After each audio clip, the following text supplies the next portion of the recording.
Thank you, Honourable Deputy Speaker.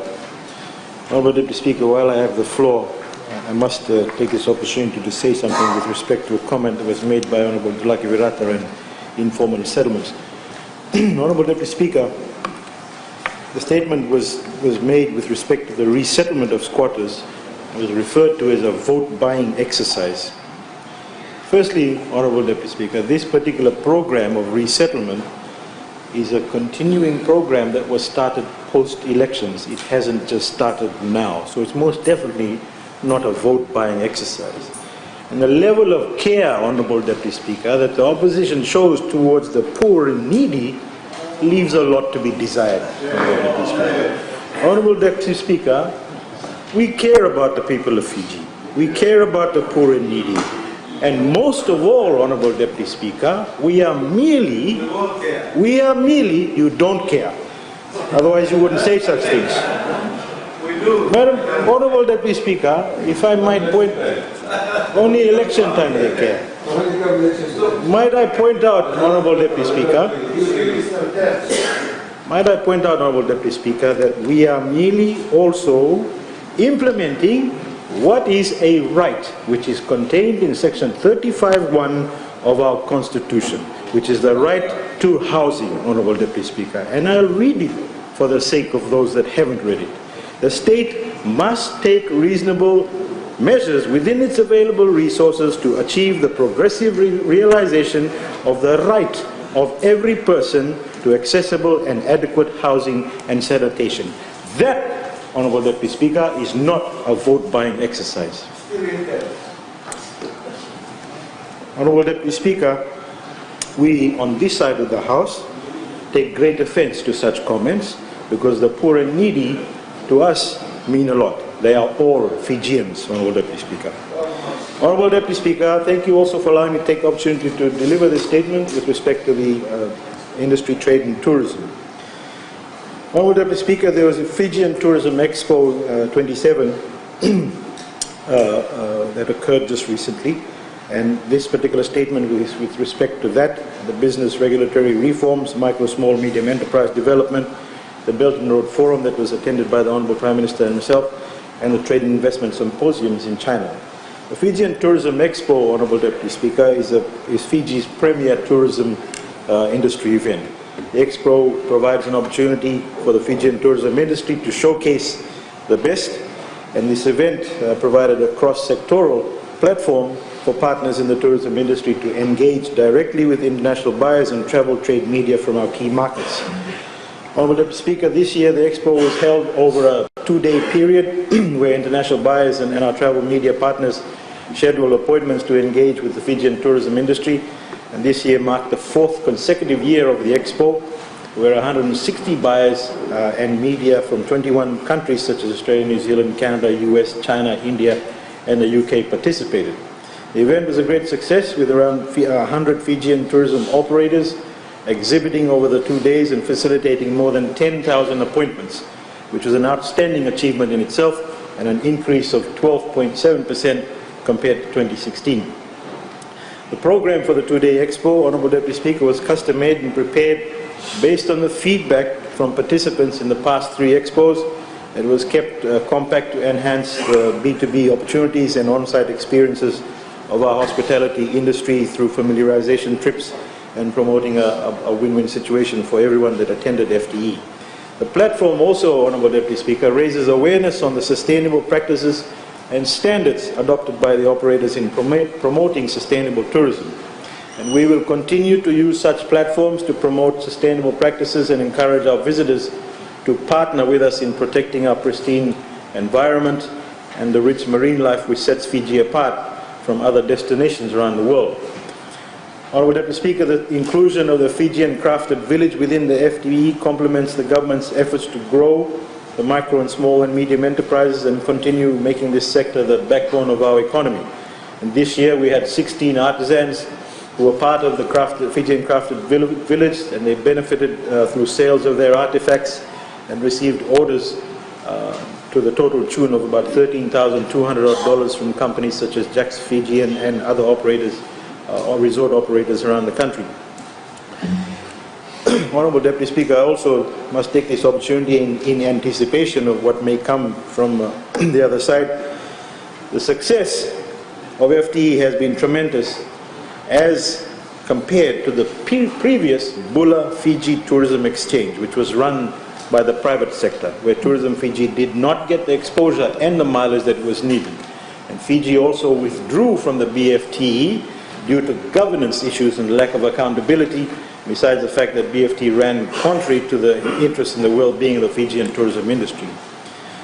Honourable Deputy Speaker, in relation to sustainable tourism development, the UN World Tourism Organization has declared 2017 as the International Year of Sustainable Tourism for Development. And earlier in the year at the declaration in Madrid, Spain, Fiji expressed its interest to host the 30th joint meeting of the UNWTO Commission for East Asia and Pacific and the UNWTO Commission for South Asia. And I'm happy to announce, Honourable Deputy Speaker, that Fiji has won the bid to host the joint meeting for the first time ever in the Pacific. And this was announced at the 29th UNWTO CAP and CSA, which was held in Chittagong in Bangladesh last week. The joint meeting of CAP and CSA is UNWTO's principal event in the Asia-Pacific region and attended by participants from UNWTO member states, the affiliate members and international and regional organizations. Fiji is expected to host around 200 delegates at next year's event.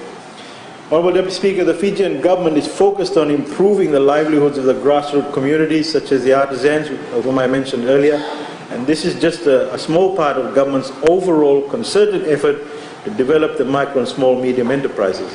And this is the first government, Honourable Deputy Speaker, that has ensured that the MSMEs are given the due recognition and the opportunity to grow.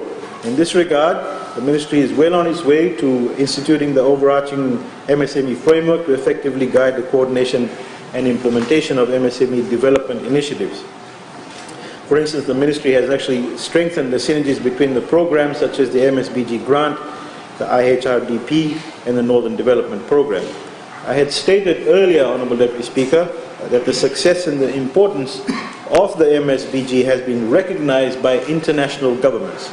And the government of India has supported, as I've mentioned on numerous occasions, with a current commitment of around $4.7 million, which is part of the total commitment of US $5 million. Honourable Deputy Speaker, we are delighted that the government of India, through its Minister of State for External Affairs, General Retired V.K. Singh, will be officiating with the Acting Prime Minister at the next MSBG disbursement that will be held tomorrow at Albert Park, where 923 aspiring micro-entrepreneurs will be receiving their grants. And I invite the entire Parliament, Honourable Deputy Speaker, to attend to this auspicious occasion tomorrow afternoon. Honourable Deputy Speaker, still on business development, the Ministry through the Department of Cooperatives continues to register on average about 30 cooperatives per quarter in 2017, and through the efforts of the Ministry there has been an increase in the number of resource-based cooperatives in the areas of agriculture, fisheries, producers, marketing and cane producer cooperatives.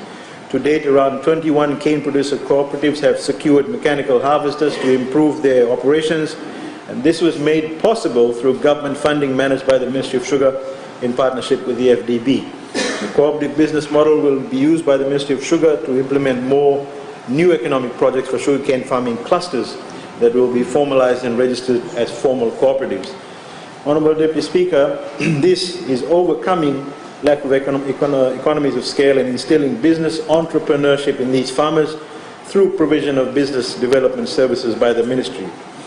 Honourable Deputy Speaker, there is a shift in communal focus from consumer cooperatives to resource-based cooperatives, where the community members are utilizing their livelihood assets to generate income and create employment, and this will indirectly stabilize the food security while at the same time increase income levels for individuals within the communities concerned.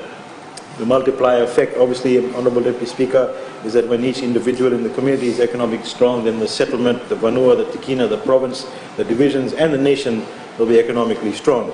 It is for this reason, Honourable Deputy Speaker, that the Fijian government is placing more emphasis on developing individuals economically through programs like the MSBG facility, the Northern Development Program, as I said earlier, the IHRDP, and the promotion of resource-based cooperatives. There are reasons why the Ministry and government as a whole has placed the development of the MSE sector high on its agenda. While on the issue, again, of micro and small and medium enterprises, earlier on there were, in the earlier Parliament session, Honourable Deputy Speaker, allegations were made from the other side of the House with respect to a lot of medium enterprises complaining about the regulatory burden which they currently face. These allegations, Honourable Deputy Speaker, like those made before, are always tilting towards the windmills in the hills of Vunahalu. Honourable Deputy Speaker, I would therefore like to enlighten this House that the Ministry is already working with the doing business team of the World Bank Group and is already miles ahead in terms of addressing what is perceived to be regulatory issues affecting MSMEs. Honourable Deputy Speaker, the World Bank Doing Business team has acknowledged the discrepancies, and I repeat, acknowledged the discrepancies in the feedback received from respondents who have not changed for donkey's years. It is also worth noting, Honourable Deputy Speaker, that a number of the respondents are individuals from accounting and law firms who are the contributors to the delays in the processing of business applications. These individuals, Honourable Deputy Speaker, benefit by delaying processes, and it is in their interest to paint a negative picture. Honourable Deputy Speaker, furthermore, it was noted that the approval agencies were not consulted to verify the feedback provided by the so-called private sector respondents. Unfortunate. Very sad. The World Bank Group, Honourable Deputy Speaker, has now requested for additional names of public and private sector contributors to allow for balanced representation in the survey. I hope that clears the air, Honourable Deputy Speaker. Honourable Deputy Speaker, the Ministry is working with the World Bank Group and International Finance Corporation in identifying the areas of reforms that can be completed immediately, whilst others will require long-term strategies. The Fijian government, Honourable Deputy Speaker, works in a systematic manner. It is no use bringing in ad hoc changes without reviewing the investment policy and legal framework governing investments. In this regard, Honourable Deputy Speaker, the Ministry is also working with the investment approval agencies and the IFC to review the Foreign Investment Act to broaden the scope to include both domestic and foreign investors. This work began in 2016, and we have received a concept note from the IFC's legal team and have also received a draft law that will be discussed with the relevant agencies. It is planned that this review will be completed by the end of 2017. Honourable Deputy Speaker, in addition to this, the Ministry is working on developing a comprehensive investment policy framework. Therefore, the Fijian government, as much as the opposition may want to believe, is not sitting idle and doing nothing, but is being very proactive in ensuring that systems and procedures for businesses, especially for MSMEs, are modernized and streamlined where necessary. And I wish to add also that the reviews and reforms are undertaken not to just to improve our global ranking on the Doing Business survey, but to ensure that we are making it easier for both domestic and foreign investors to do business in Fiji. Furthermore, Honourable Deputy Speaker, the Fijian Parliament this year has endorsed 2 international conventions that will enhance investor confidence. One as early as yesterday that we did with the Multilateral Convention to implement trade treaty-related measures to prevent base erosion and profit sharing, and of course the Convention on contracts for international sale of goods. This bodes well for all our investors. Honourable Deputy Speaker, as we are working on the internal reforms and development of local entrepreneurs, it is therefore imperative that the Fijian government focuses on creating a stronger position in the global trade and investment sphere. Therefore, the Ministry, Honourable Deputy Speaker, through its Trade Commission in China, hosted trade and investment roadshows in 2 cities in China and in Hong Kong last week. Honourable Deputy Speaker, the symposium served as a platform to create new relations and strengthen the existing partnerships between Fiji and China, particularly advancing the pursuit of bilateral trade and economic relations between Fiji and China. Through the symposiums held in Guangzhou, Jiangmen and Hong Kong, we've been able to build on the momentum following the very successful Belt and Road Forum which was held last week, attended by our Honourable Prime Minister.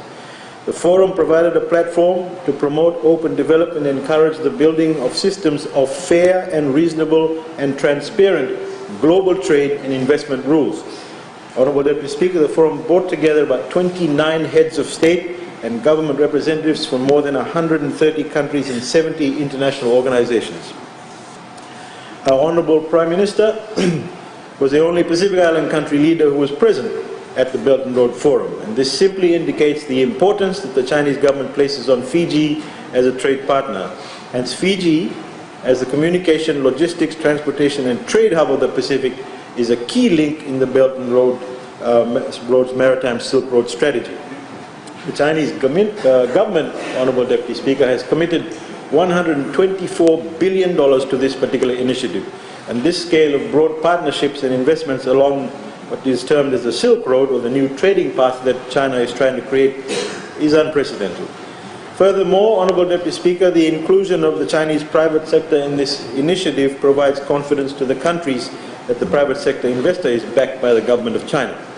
In this regard, Honourable Deputy Speaker, Fiji has benefited from the Belt and Road initiative.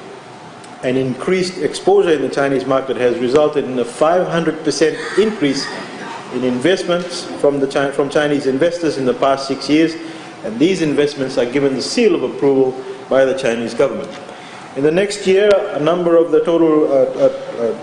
other tourism projects are expected to be completed in Wailoaloa and the Coral Coast, whilst real estate and tourism projects will begin in Suva.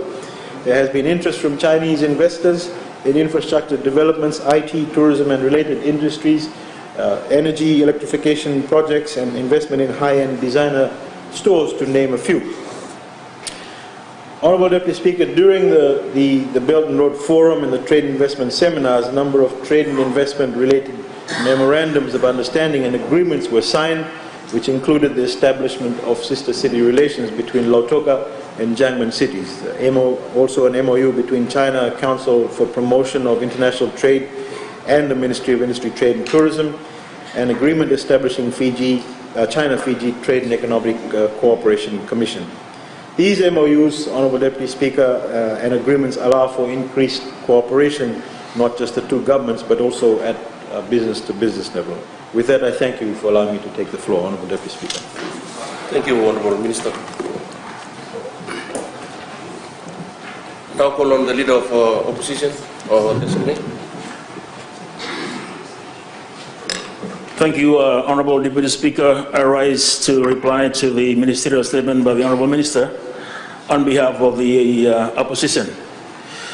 At the outset, Honourable Deputy Speaker, let me just express our disappointment as a party in all these ministerial statements.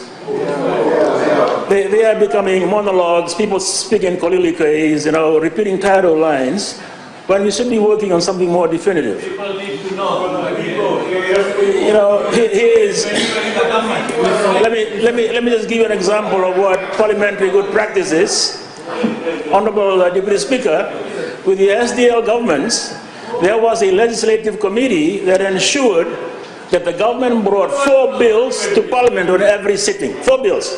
That was the SDL government. That's what you call good practices. I mean, what have we done this week? 1 bill that came through Standing Order 51, one afternoon. We have to do better than this. We're getting a little tired of these monologues by the ministerial statement, Honourable Deputy Speaker. And let me just... Point of order. Point of order. Madam Speaker, the order of the business is clearly specified in the standing orders, Honourable Deputy Speaker, and it is the prerogative of government to decide what it brings during each days from the Mondays to Thursdays sittings. That is our prerogative, and we decide. People have the right to be given facts.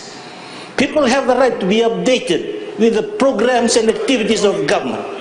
And it is government's prerogative to decide what comes in the order paper, government's business from Mondays to Thursdays. Thank you. Thank you, Honourable Member. I think the Honourable Minister has quite clearly stated that. Thank you. You may continue. He's wrong. The point is made. We're talking about best practices. This is a new parliament, and we need to improve on the way we do things, as opposed to all this repetitive stuff that we hear. Let me speak on the issues at hand. Let me remind everyone here, Honourable Deputy Speaker, about FTE, Fiji Tourism